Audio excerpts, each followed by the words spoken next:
incongruències o les situacions curioses. Quan posem un marc temporal, potser un iogurt acabarà parlant, però potser necessitarem 200 anys, o potser acabarem tots comunicant-nos telepàticament, però potser necessitarem uns quants anys més dels que tenim previstos. Quan fiquem el marc temporal o la inversió necessària per aconseguir aquell desenvolupament tecnològic. Independentment de l'estratègia que vulguem plantejar-nos, només hi ha dues maneres d'enfocar el futur de la tecnologia: les necessitats individuals i les necessitats col·lectives. Ho he volgut separar perquè no sempre coincideixen. La gent visualitza de manera intuïtiva que la societat és una suma d'unitats, i això no és exactament així.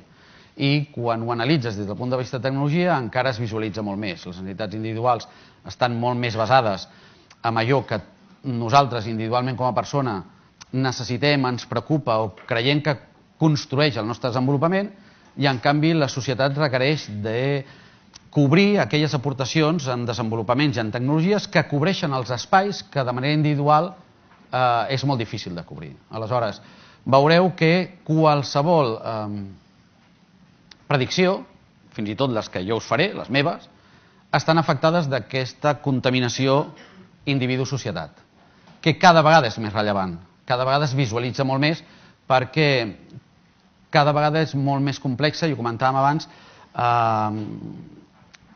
prendre decisions de la suma del coneixement individual o de la informació individual. I després dedicarem 30 segons a aquest concepte del Big Data que el senyor Calçada ens anticipava abans. Quins són els 5 eixos amb els quals la tecnologia es desenvoluparà cap al futur? El primer, la salut, evidentment, i contaminat per el que comentàvem abans de les necessitats individuals. La salut ha promogut, promou i promourà desenvolupament tecnològic. Per tant, veureu després el desglòs d'aquest eix, la salut continuarà sent un eix de desenvolupament tecnològic. El segon, el treball. Mentre estiguem condemnats a treballar per viure, evidentment, és un eix que una vegada un té salut, és un dels que primers li preocupa. Oci i lleure, tercer, quart, societat, i cinquè, intel·ligència artificial. Per què és tan rellevant el tema d'intel·ligència artificial? Perquè acabarà el futur compartint les decisions individuals amb allò que la intel·ligència artificial dirà que ens convé. Això ho hem començat a poc, amb una manera com de joc, de dir, escolta, hauries de menjar menys greixos, i ara en comencem a tenir mòbils, en comencem a tenir wearables o dispositius intel·ligents que ens van advertint, escolta, t'has passat amb la maionesa, vigila, hauries de pujar més escales. Clar, això fins a on acabarà produint-se? Escolta, estàs mirant coses que no toquen, estàs fent coses que no et sumarien. Bé, evidentment, això té un component especial, només per ell. La intel·ligència artificial no sé si ens farà tots una mica més disciplinats, però segur que com a mínim ens provocarà un contrast. Tindrem algú, amic o enemic, que vetllarà pel nostre benestar. Això no sé si estem acostumats, els homes i les dones, els dones i els homes, però bé, evidentment és un camí del futur de la tecnologia rellevant i a més mourà molts diners. Què és en salut el que i en visió catalana tindrem en els propers anys com a eix estratègic? Evidentment, la biomedicina, el concepte de personalització, tots ho tenim intuïtivament, entenent, encara que no siguem tecnòlegs, que si em personalitzen un tractament em funcionarà molt millor que un tractament generalitzat. Per tant, la biomedicina es personalitzarà i els biosensors permetran cada vegada tenir més informació del cos, de tal manera que quan anem al metge direm, escolta, és que em fa mal això, no et preocupis, ja ho sé que et fa mal, ja t'ho he analitzat, ja sé que et fa mal, ja sé que et preocupa, ja sé que ahir vas dormir malament, ja sé que fa 3 dies vas tenir... Bueno, totes aquestes coses, que ara les hem d'explicar i ara ja no se n'haurem d'explicar. En treball, com anomenar impressió 3D, i més amb l'activitat que a Catalunya i a través d'empreses a través d'HP tindrem posicionament internacional, és rellevant que modificarà la manera de treballar, però no és només això, els nous materials, amb nous comportaments o tot el tema de la mecanització de la robòtica, evidentment és el futur proper i un relleu i un exemple de transformació tecnològica propera i significativa socialment. Oci i lleure, amb una barreja entre el que és l'entreteniment i l'aprenentatge, cada vegada estan més propers, cada vegada és més difícil poder distingir on acaba una cosa i on comença l'altra. Amb això podríem omplir també 3 o 4 sessions més sobre discussions de quin hauria de ser el futur, però evidentment la tecnologia farà que tot això cada vegada estigui molt més integrat i és un element de singularització de la societat. Les societats utilitzen això per progressar tant a nivell col·lectiu com a nivell individual. El quart eix, el col·lectiu. Què és allò que queda entre les necessitats individuals? Com les podem cobrir? Vivim en societats, ens hem de moure, hem d'enriquir-nos humanament i evidentment ens hem de comunicar, i hem de ser actius, proactius, passius en algunes ocasions. Tot això està farcit d'elements tecnològics i aquests són uns altres dels elements que afectaran molt a curt termini el futur de la tecnologia. Per acabar, quins són els 3 eixos que jo us volia comentar? Evidentment el Big Data és anem a recollir tot el que puguem i després ja destriarem el bo del dolent.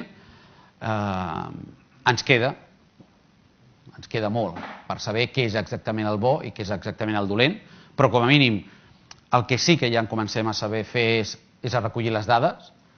Ara hem de cobrir, i ho anticipàvem abans, les necessitats ètiques o els condicionants legals, però ja s'estan recollint, tots ho sabem, de manera més directa o de manera indirecta, i això ajudarà a la presa de decisions i, evidentment, a l'esmartització de tots els elements. Qualsevol element que sigui esmartitzable, possiblement en un futur proper el veurem. Per tant, aquí hi haurà un desenvolupament, una inversió i una transferència d'elements de tecnologia que afectaran el comportament de les persones, inevitablement. Penseu que tot el que us he citat abans, aquests 5 eixos del creixement tecnològic amb el qual Catalunya hi pot jugar un paper molt important en tots ells 5, no només modificaran les condicions de vida de les persones, sinó els sistemes i les proporcions d'implicació econòmica dels sectors industrials i possiblement els comportaments, no només de les persones, sinó de les col·lectivitats. La manera d'entendre la societat o la manera d'entendre la vida pot veure's clarament afectat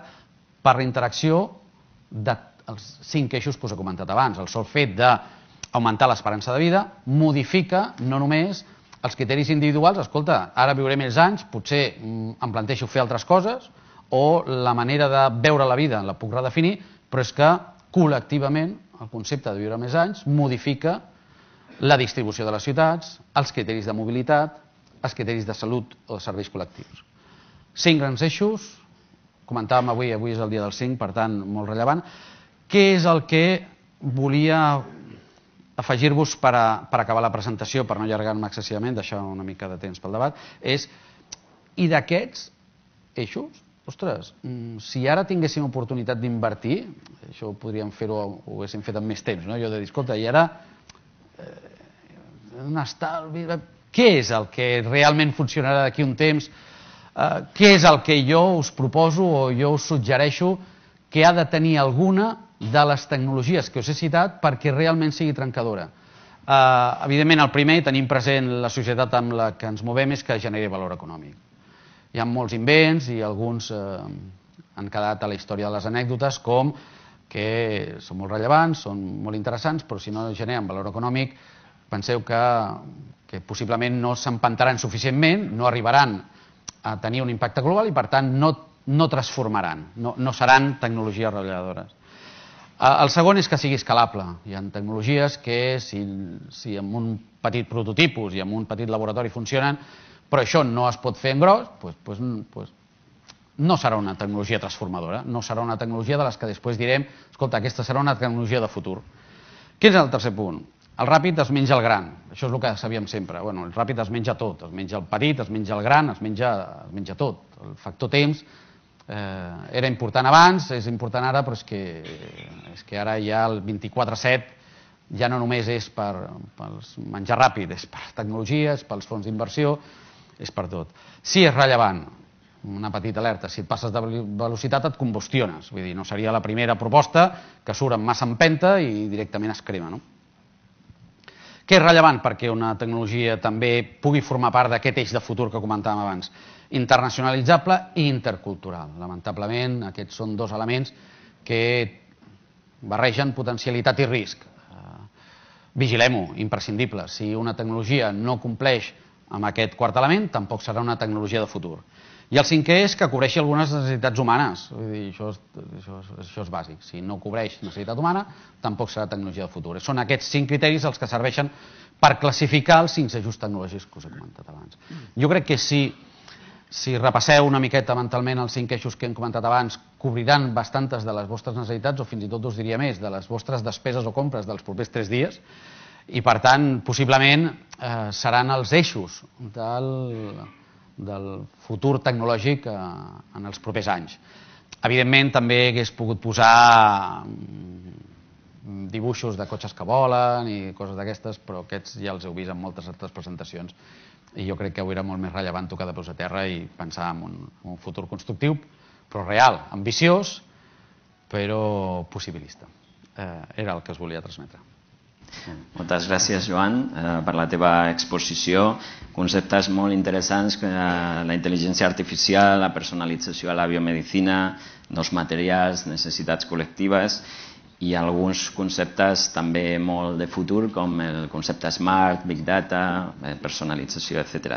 Per tant, molt interessant. Després continuarem amb el debat. Ara anem amb el Joan Xavier Comella. El Joan Xavier Comella és director de l'Institut de Recerca de l'Hospital Universitari Vall d'Hebron, és doctor en Medicina i Cirugia per la Universitat de Barcelona i catedràtic de Biologia Celular de la Universitat Autònoma de Barcelona, i després d'una llarga trajectòria professional en l'àmbit de la investigació bàsica va ser director de l'Institut de Neurociències a la Universitat UAP, abans de convertir-se al setembre del 2009 en el director de la Fundació Institut de Recerca de l'Hospital Universitari de la Vall d'Hebron. Doncs, Joan Xavier, quan vulguis. Sí, se sent? Sí? Bon dia. Jo en primer lloc també voldria agrair al Xavier Marcet i a tots els membres d'aquest acte la possibilitat d'intervenir.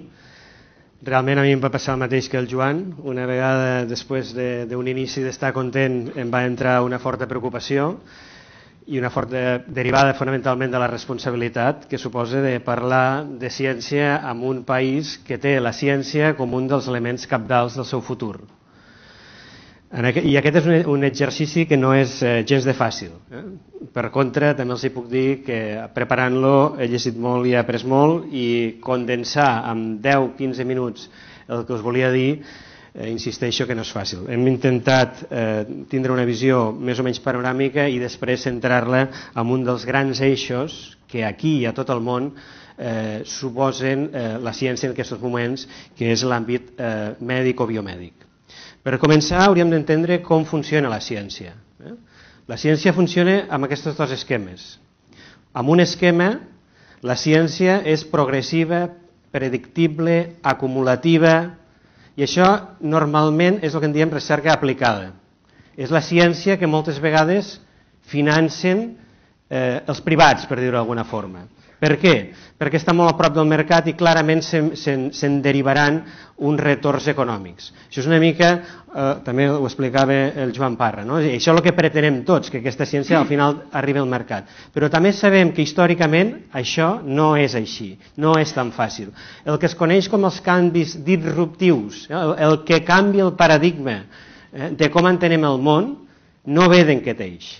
Ve d'un eix que és el que en diem la recerca bàsica, aquella recerca que està basada en la curiositat individual i que habitualment no té cap finalitat immediata.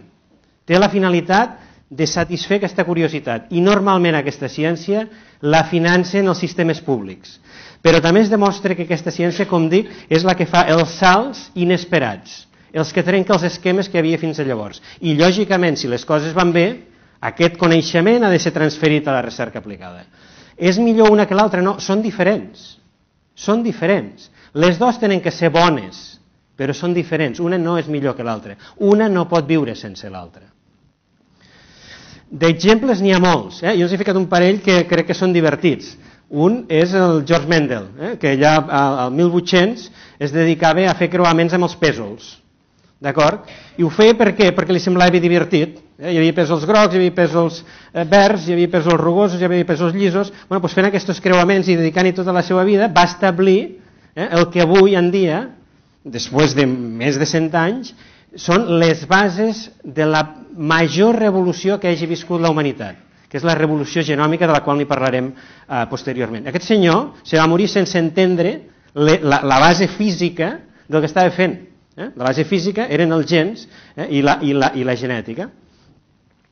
Un altre exemple divertit és el Faraday. Faraday era un autodidacta, d'acord?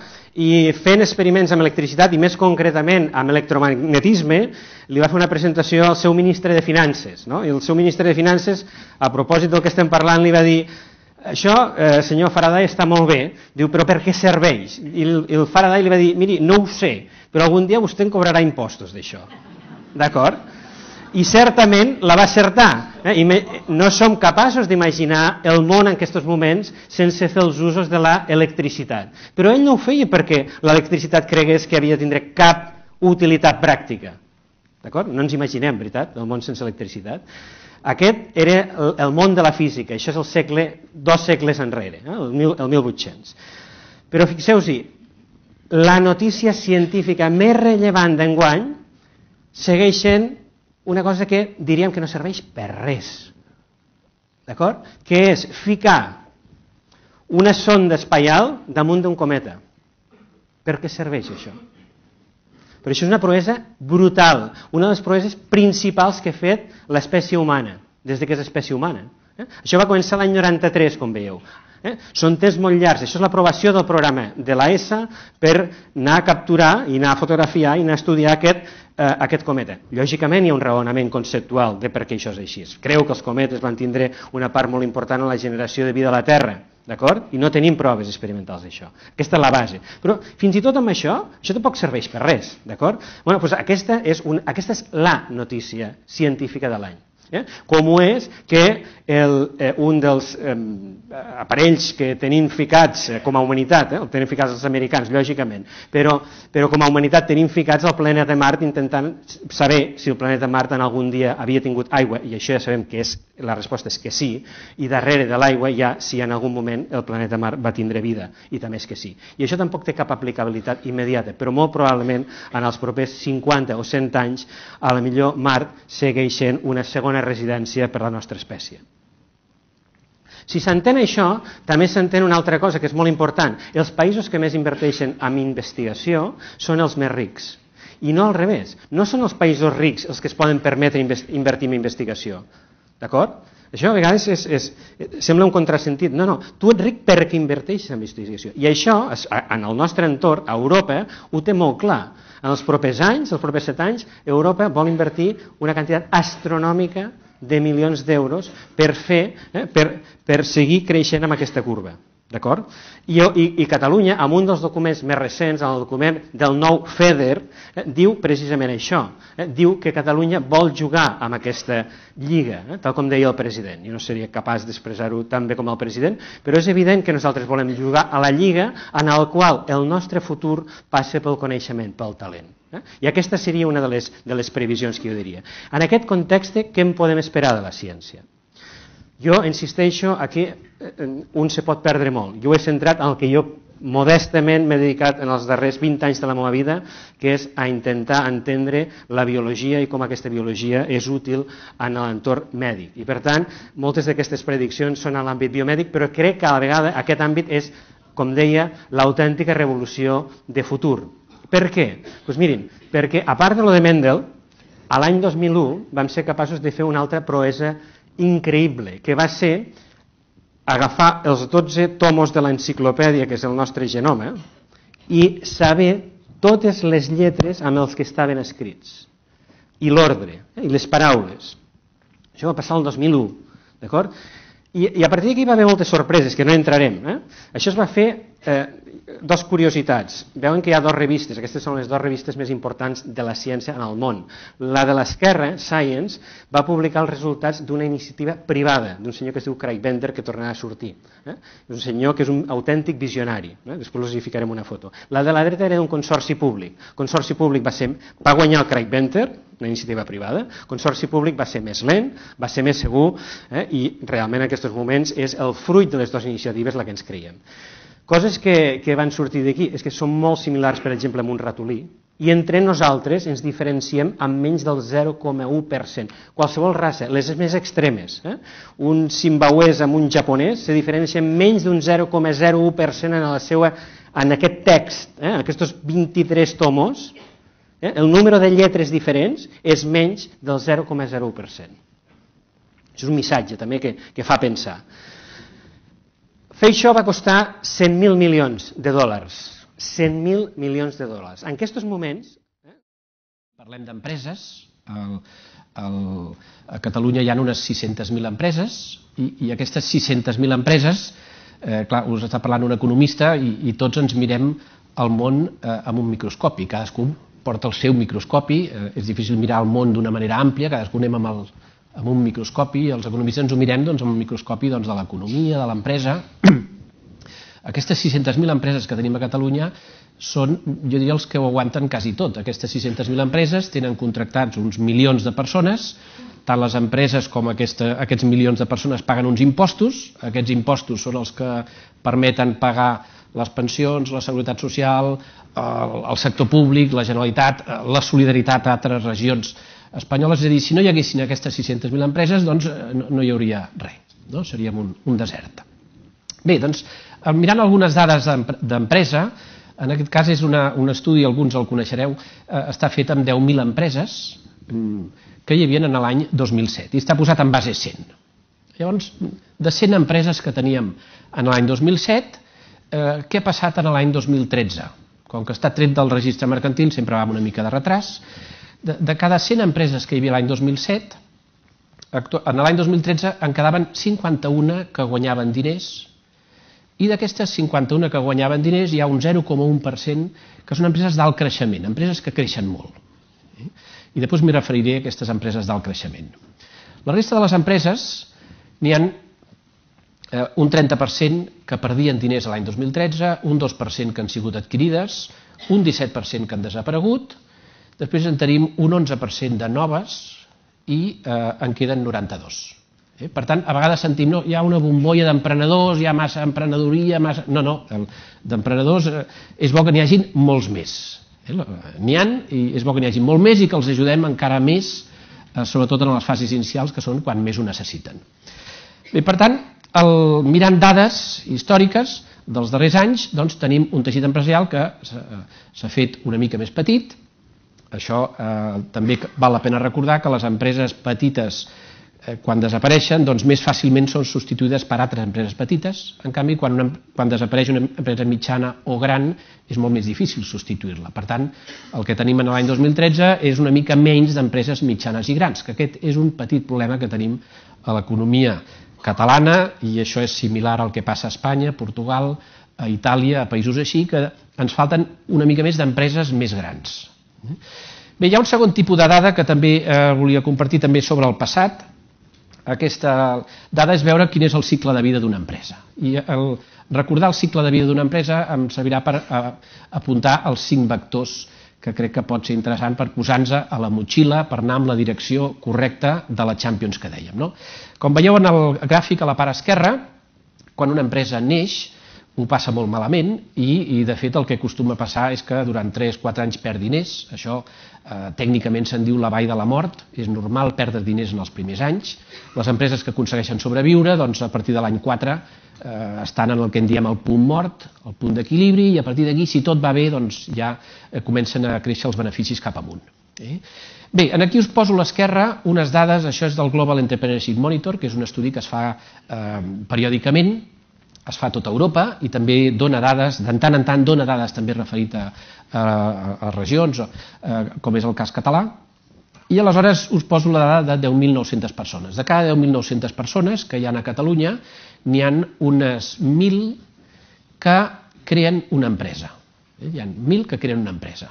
I 1.000 és molt o és poc? Doncs és més que la proporció de persones que creen empreses a la resta de l'estat espanyol, però és una mica menys que la mitja europea. Per tant, aquí tenim un repte important, i això té a veure doncs, amb la cultura emprenedora. Tenim 1.000 persones que han creat una empresa. D'aquestes 1.000 persones que han creat una empresa, al cap de 4 mesos en queden vives 350.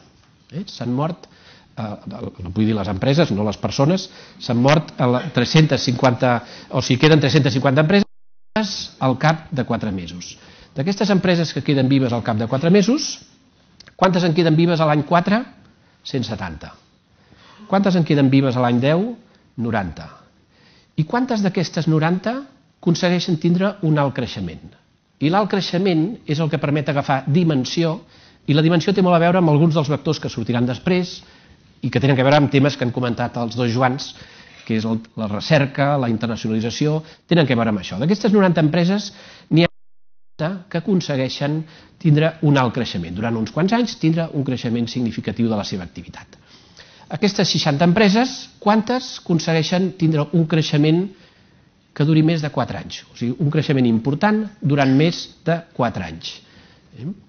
Doncs no gaires. Perquè de les empreses que tenen un alt creixement, n'hi ha, al cap de 4 anys, ja ho veureu a la part inferior, al cap de 4 anys hi ha un 18% d'empreses que desapareixen, és a dir, després d'haver crescut molt, doncs un 18% desapareixen, el 78% s'estabilitzen i només és el 2% de les empreses que segueixen creixent. Per tant, vol dir que tenim 1,6 empreses. Si ara lliguem la xifra de l'esquerra de tot amb la de la dreta de tot, és de cada 10.000 persones aconseguim 1, alguna cosa, tot i que la ciència evoluciona, igual existirà d'aquí poc 1, alguna persona, a nivell econòmic sí que ho podem dir, 1,6, si això fos un Excel sortiria 2 segurament, ho aproximaria, 1,6, aquest 1,6 és molt o és poc? Doncs de nou és més que la resta de l'estat espanyol quan es fan estudis similars, però és més baix que la mitja europea. Bé, això em serveix per situar, aproximar-me als 5 vectors. I els 5 vectors serien quins són els factors que expliquen que, per exemple, hi hagin més empreses que sobreviuen als 4 mesos, més empreses que sobreviuen als 4 anys, als 10 anys, més empreses que tenen alt creixement al final. I per això agafo aquestes dades i les relaciono amb els factors.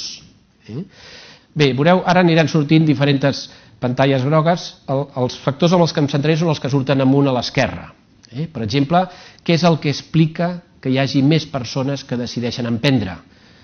Doncs aquí ja surten 3 dels factors en els que volia incidir. La cultura emprenedora, la innovació, se n'ha parlat ja, la innovació, i també l'entorn business friendly, un entorn que sigui amigable pels negocis. Que aquests 3 vectors veureu que aniran sortint amb cada un dels elements. Quan aquí diu, per exemple, entorn business friendly, per posar un exemple, recordo una graduada de la universitat de fa uns anys que va decidir un bon dia establir-se a fer de consultora al Regne Unit i aleshores em va dir, escolta, doncs aquí he pogut crear la consultora, l'he creat en qüestió de minuts, cost zero, en seguida m'han vingut a oferir finançament a agències governamentals, etc. I uns anys més tard ha intentat fer el mateix a casa nostra i això que està en una ciutat que és Barcelona, que és precisament on s'han produït avenços molt importants amb el que té a veure amb l'entorn business friendly. Però al final s'ha trobat que, clar, no tenia tot el suport i n'hi ha molt i s'ha millorat molt. De manera que al final ha dit, escolta, de moment segueixo funcionant des de Londres, aviam si aquí puc fer també establir-me aquí. Bé, per tant, tenim 3 vectors que tenen a veure amb aconseguir més emprenedoria.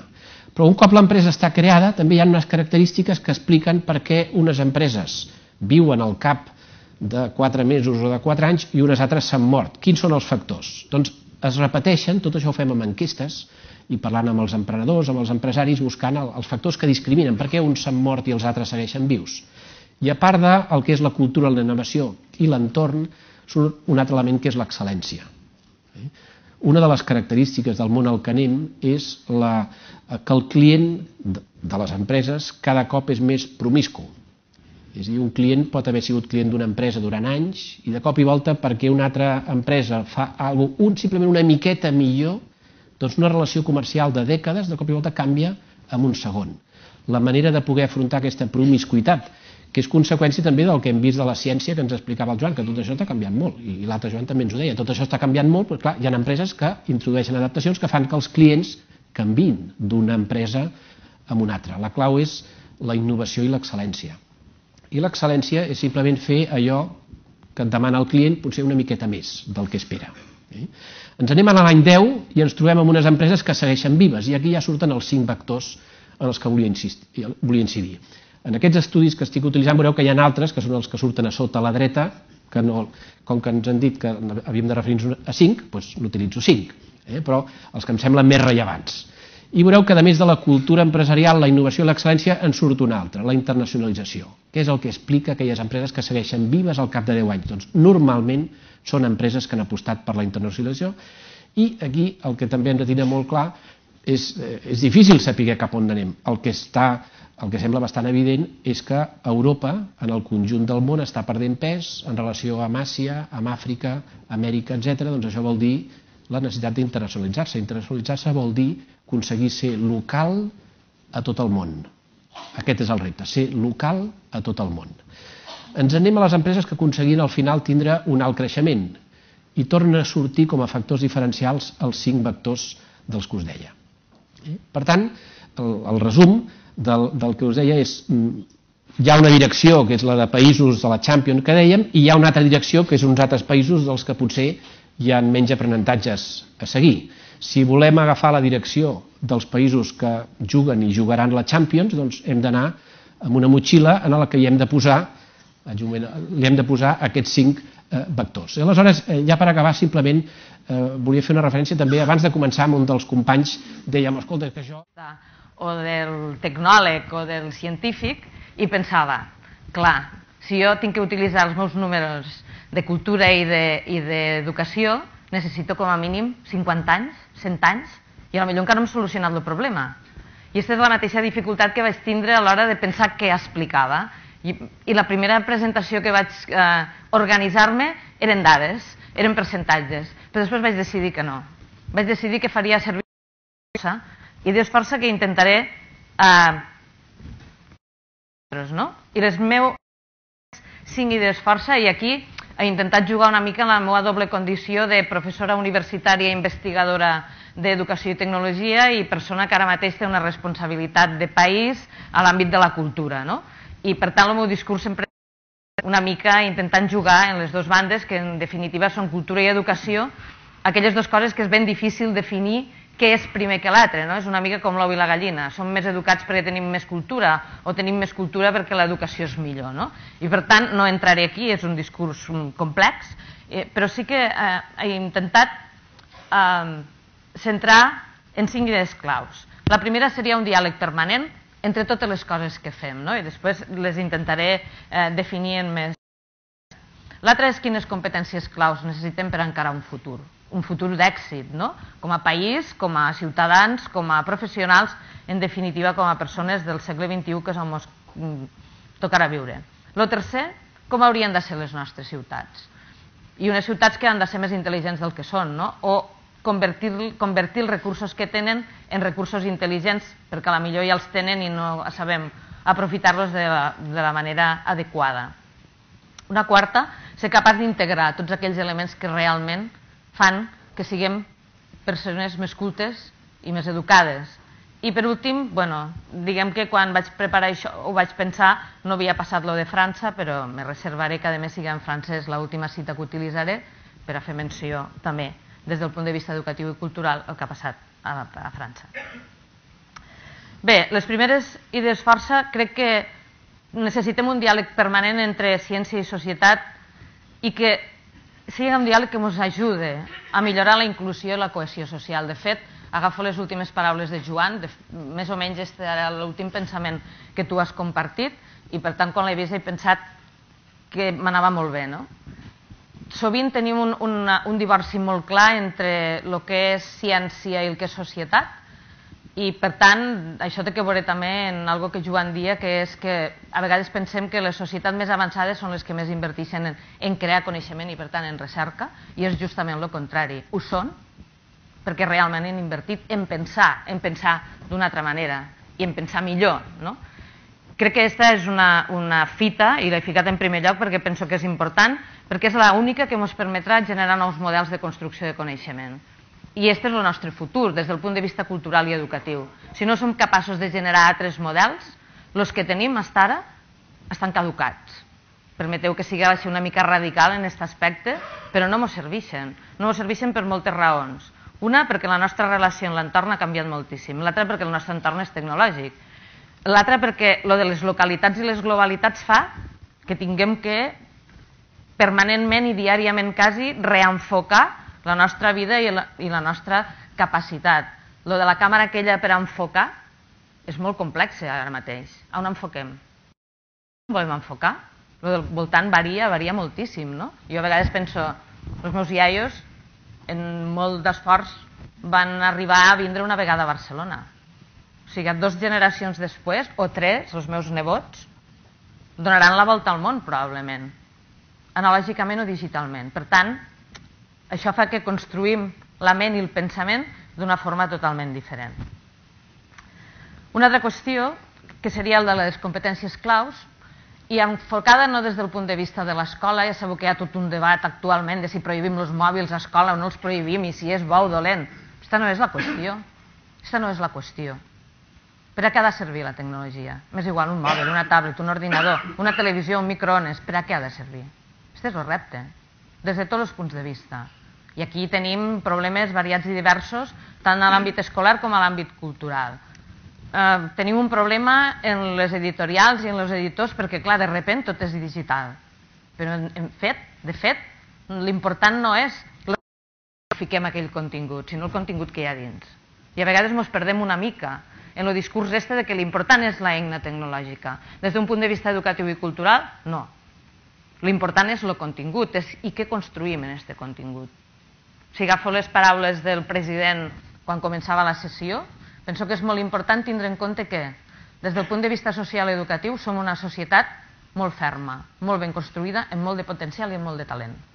Moltíssim. I si algú diu el contrari, ens està enganyant. O sigui, hem de ser conscients, i això crec que és una altra idea que no està escrita però que volia compartir-la, que com a país tenim molta potència des de tots els punts de vista. A vegades no som capaços d'assumir-la i de projectar-la. Per tant, una de les competències que hem d'adquirir és esta. Per a què ens servirà la tecnologia? Per a que la projecció siga global. No només on estem, que és important, sinó siga global. Llavors, l'important, en aquest cas, no és quines eines i quins contenidors utilitzem, en aquest cas tecnològics, sinó què hi posem dins. Tenim prou coses per a posar-hi dins. Torno a parlar de recerca, torno a parlar de construcció de coneixement, torno a parlar de polítiques públiques en educació i cultura que realment tinguen clar que aquesta és la base d'un país i d'un país en futur. Sense educació i cultura no tenim futur, per molta tecnologia que tinguem. La tecnologia són les eines, des de la meva perspectiva, no? Però és veritat que existeixen, tampoc no ho podem obviar, i com existeixen és fonamental que preparem a les generacions actuals i a les futures per a aquestes eines estiguin incorporades a la seva vida quotidiana des del punt de vista de pensar, de crear, de conviure i d'interactuar en l'entorn, no? I aquest sí que és un repte. Per tant, ens hem de plantejar una ciutadania, o sigui, tots nosaltres hem de ser competents digitals, no alfabetitzats digitalment, competents. La diferència fonamental entre una cosa i l'altra és que estar alfabetitzat vol dir que tu eres capaç de posar en marxa un aparell, però tu el fas servir en una acció concreta. Aquesta és la diferència fonamental. Estem tots alfabetitzats, quasi tots, quasi ho podríem assegurar estadísticament. Competents no ho som tots. Diguem que és un dels reptes.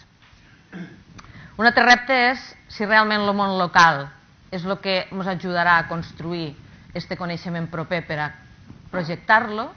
És fonamental que el nostre entorn proper, és el poble, és el barri, sigui un entorn intel·ligent.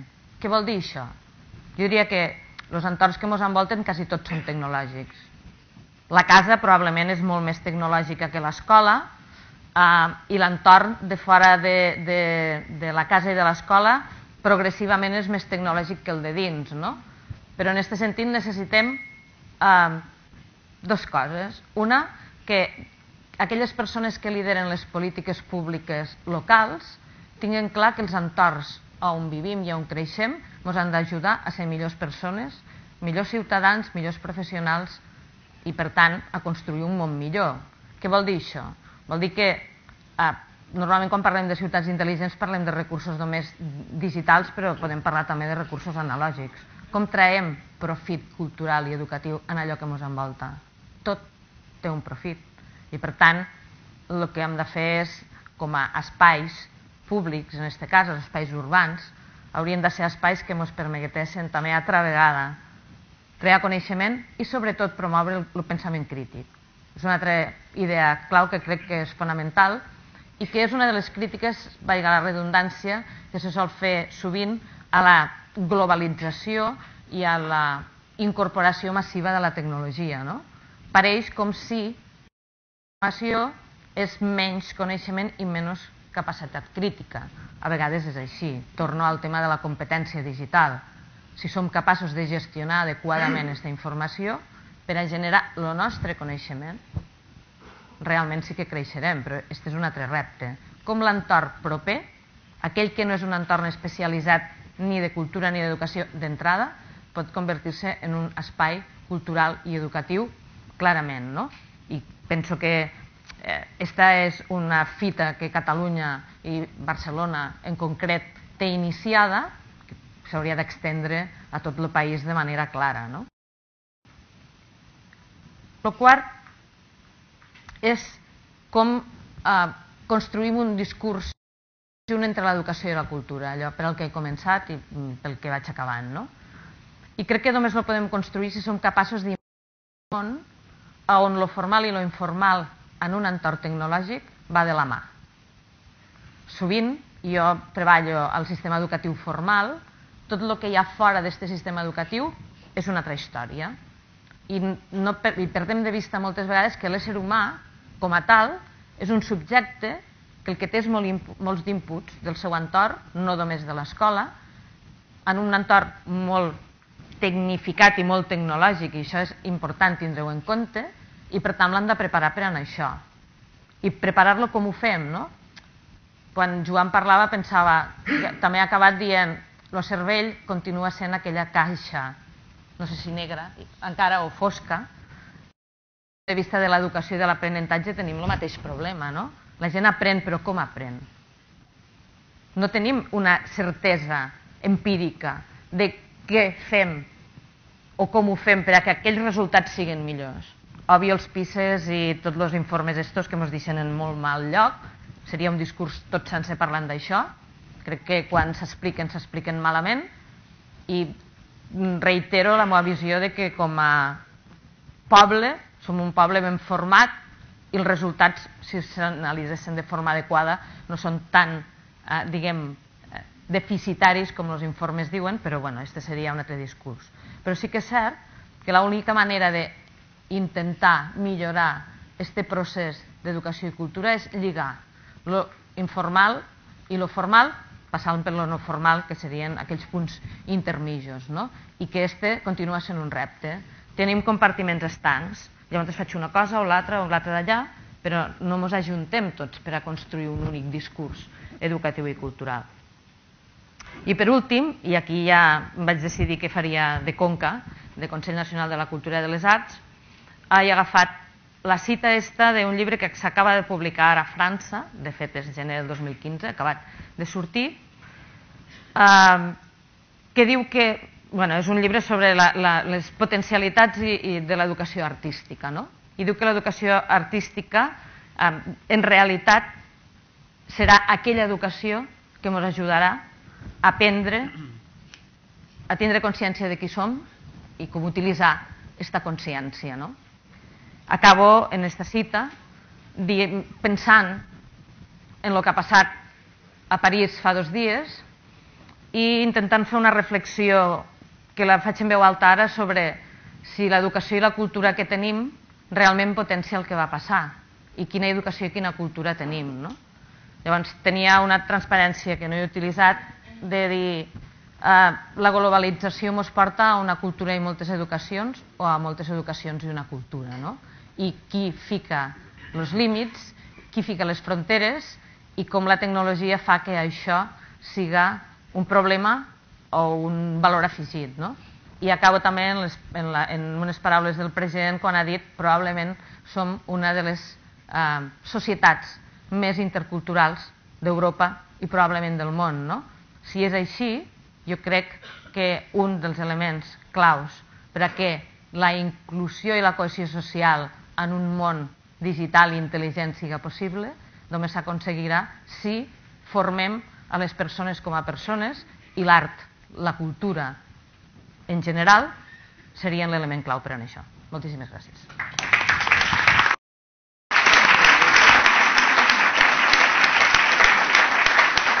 Molt bé, doncs moltes gràcies per la teva exposició.